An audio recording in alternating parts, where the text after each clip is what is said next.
여러분 반갑습니다. 이인호 캠입니다. 이번 시간에는 지난 시간에 소멸시효를 약간 다뤘었는데 소멸시효 부분에서 조금 중요한 내용이 있어서 빠진 부분이 있는 것 같아서 소멸시효를 약간 잠시 보강하는 시간을 좀 갖도록 할까 합니다. 여러분 알다시피 소멸시효는 권리의 종류마다 기한이 다 달라요. 그러니까 뭐 1년짜리, 3년짜리, 5년짜리, 10년짜리, 20년짜리가 있고 소멸시효 자체가 존재하지 않는 걸도 있습니다. 그 다음에 또는이 붙은 게 있어요. 3년 또는 10년 이런 것도 있습니다. 그래서 이 소멸시효 기간 중에서 중요한 걸 한번 살펴봐야 되겠습니다. 일정한 기간 동안에 권리 행사를 하지 않으면 소멸시효가 완성되는 거죠. 자, 그래서 1년짜리는 숙박대금, 음식대금, 노역비, 학원비, 뭐 술값 같은 거예요. 그래서 수급노학술이요. 수급노학술 1년짜리 이겁니다. 수급노학술 이건 1년짜리입니다. 술값, 밥값, 뭐 학원비, 모텔비 이런 건 1년 안에 봐야 됩니다. 채권자가 봐야 돼요. 청구를 해주는 거죠. 3년짜리는 이자 채권이요. 이자 채권. 예를 들면 내가 돈을 뭐 100만 원을 주고 매달 뭐 5%를 매달 1%를 받기로 했다. 매달 뭐 2%를 받기로 했다. 가정하면 1년에 24%죠. 자, 매달 예를 들면 뭐 100만 원을 빌려주고 1.5%를 받기로 했다. 그러면 한 17, 8% 되겠죠. 18% 되겠네요. 그럼 매달 받기로 했으면 거기 원금이 있고 이자가 있겠죠. 그 이자에 대해서는 매달 이자가 발생하기 때문에 그때 이자를 봐야 돼요. 그래서 그 이자를 받는 것을 안 받고 3년이 지나면 그 이자에 대해서만은 소멸시효가 완성됩니다. 그럼 원금에 대해서 소멸시효는 10년이에요. 보통의 채권이죠. 100만 원을 빌렸으면 100만 원의 소멸시효는 10년이지만 그 100만 원에 대한 정기적으로 매달 받기로 하는 이자가 있다면 그 이자에 대한 어떤 소멸시효는 3년이라는 뜻입니다.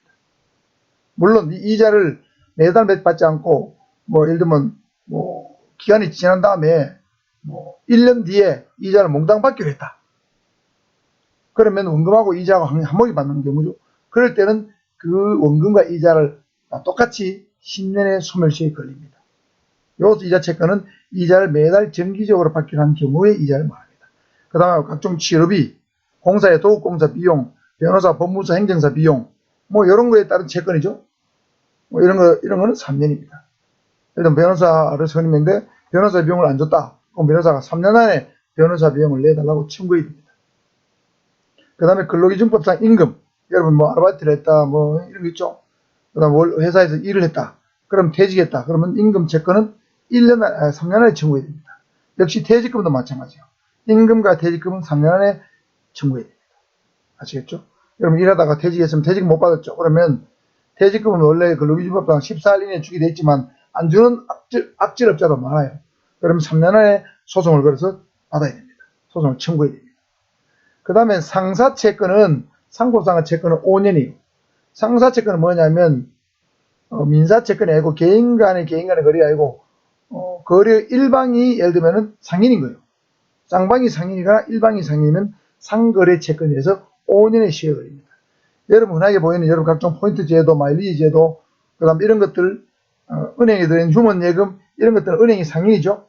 그런 것들은 상거래채권이라서 포인트, 마일리지 다 5년에 걸립니다. 5년이 지나면 여러분 사실은 그 어떤 회사에서 안 돌려줘도 그만입니다.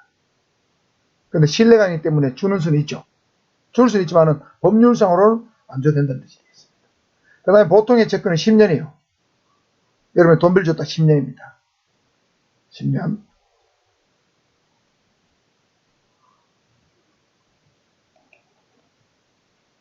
그 다음에 중요한 게 나옵니다. 판결이나 파산 절차나 재판상 화해나 재판상 조정, 기타 판결과 동일한 효력이 있는 어떤 것으로 인해서 확정된 채권은 무조건 10년이에요. 자, 이게 무슨 말이냐면 소멸시효가 1년짜리 채권이라도 판결을 받게 되면 소멸시효가 10년이 됩니다. 여러분 회상 술값 못 받았는데 예를 들면 9개월, 10개월 돼도 돈을 안 주죠. 그러면 소송을 걸어가지고 야 술값을 네가 받을 권리가 있다고 판결을 딱 받으면 그 회상 술값에 대한 소멸시효는 10년이 된다는 뜻입니다. 앞에 1년, 3년, 5년에 관계없이 판결을 받게 되면 무조건 소멸시효가 10년을 바꿔요. 그러니까 판결이나 파산 절차나 재판장 화해나 재판장 조정, 이것도 화해 조서나 조정 조서를 받게 되면 판결하고 똑같습니다. 지급 명령을 받게 돼도 판결하고 똑같아요. 화해 조서, 조정 조서, 지급 명령 조서를 받아도 역시 1년짜리든 3년짜리든 10년으로 채권이 바뀐다는 거예요. 소멸시효가. 아시겠죠? 자, 알아둡니다. 보통의 채권 10년, 판결 등으로 확정된 채권 10년. 그 다음 20년짜리가 있어요. 우리 민법에는 소유권 이외의 재산권은 다 20년 대인데, 이거는 사실은 민법이 정확한 규정이 아니에요. 약간 반은 맞고 반은 틀렸다고 봅니다. 그래서 20년의 소멸시효에 걸리는 재산권은 용익물권만 적용돼요. 용익물권. 그러니까 지상권, 지역권, 전세권은 권리를 가진 사람이 채권자가 20년간 행사하지 않으면 시효로 소멸합니다. 용익물권만 소멸하고 이 재산권 중에서 담보물권은 시효가 없어요. 아무리 20년, 30년이 지나도 소멸하지 않는다. 예를 들면 유치권, 지일권, 저당권은 세월이 아무리 흘러도 소멸하지 않습니다. 유치권, 지일권, 저당권은 담보물권은 담보성을 가진 물권은 소멸하지 않는다. 시효로 소멸하지 않는다. 아시겠죠? 자, 담보물권은 시효가 없다. 용익물권은 시효가 20년이다. 그 다음에 역시 소유권, 점유권은 소유권은 당연히 시효가 없고 물건에 대한 점유도 점유를 하고 있는 동안에는 시효에 걸릴 수가 없죠. 그러니까 소멸시효가 없어요. 유치권, 지일권도 그 부동산이라든가 동산을 그 권리자가 채권자가 갖고 있는 동안에는 언제든지 유치권, 지일권이 존재하기 때문에 이것도 소멸시효에 걸릴 이유가 없죠. 저당권도 마찬가지예요. 은행에 돈 빌리고 저당을 잡혔다. 그러면 돈을 갚기 전까지는 이 저당권은 그냥 존속하는 거예요. 시효가 없다고 봐야 돼요. 물론 원래 빚 갚을 어떤 채무가 소멸됐다면 이걸 피담보 채권이라고 그러는데, 원래 채무가 소멸되면 당연히 거기 딸린 유치권, 지권은 저당권은 소멸되겠지만 그런 거 없이 유치권이나 지권, 저당권 자체가 시효로 소멸하려는 하는 것은 없다는 뜻이 되겠습니다. 자, 소멸시효가 존재하지 않는 것도 있다. 알아두시고, 그 다음에 불법행위로 인한 손해배상 청구권은 3년 또는 10년입니다. 불법행위가 있은 날로부터는 10년이에요. 10년. 불법행위가 있었다는 것을 늦게 아는 경우 있죠. 안 날로부터는 3년, 있은 날로부터는 10년이에요. 손해배상 청구권은 3년 또는 5년의 시효에 걸립니다. 그래서 이 시효기간 여러분 알아두시고, 특히 10년짜리 판결이 확정된 채권 10년이다. 알아두시기 바랍니다. 소멸시효 요건이죠. 소멸시효를 주장하려면 권리가 소멸시효의 목적이 될 수 있는 것이 됩니다. 그러니까 채권은 소멸시효 대상이 당연히 될 거고, 물건 중에서는 용익물건만 소멸시효 대상이 되죠. 아까 지상권, 지역권, 전세권 세 개. 그 다음에 권리자가 권리를 행사할 수 있음에도 불구하고 권리를 일정한 기간 동안 행사하지 않는 거예요. 그것은 1년이 될 수도 있고 3년이 될 수도 있고 5년이 될 수도 있고 10년, 20년이 될 수도 있습니다. 일정한 기간 권리 행사하지 않는 거예요. 권리 행사하지 않고 포기한 게 방치하는 거죠. 그래서 그 상태가 일정 기간 지속돼야만 소멸시효의 요건이 걸립니다. 그러면 소멸시효의 기산점은 언제냐? 채권자가 권리를 행사할 수 있는 때로부터 진행합니다. 보통 만약 돈을 빌려줬다 하면 돈을 빌려준 시점부터 소멸시효가 계산되는 거죠. 자, 그 다음에 소멸시효의 정지라는 게 있어요. 우리 앞 시간에 소멸시효 중단을 배웠죠. 중단 사유 5개 있었습니다. 그렇죠? 청구, 압류, 가압류, 가처분, 승인 5개 있었죠.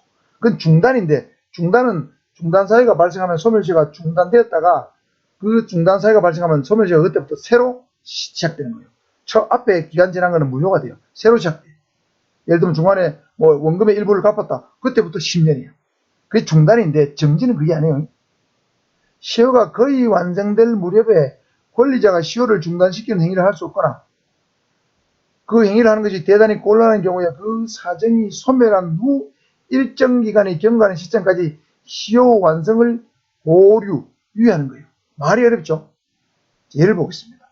소멸시효 기간 만료 6개월 이내에 제한 능력자의 법정 대리인이 없는 때에는 그가 능력자로 되거나 법정 대리인이 취임한 때로부터 6개월 안에는 소멸시효가 완성되지 않는다. 이게 무슨 말일까요? 예를 들면 우리 민법상 미성년자 만 19세 미만이잖아요. 만 19세가 안 된 어떤 사람이, 예를 들면 18세 정도 되는 사람이 누구한테 돈을 빌려줬어요.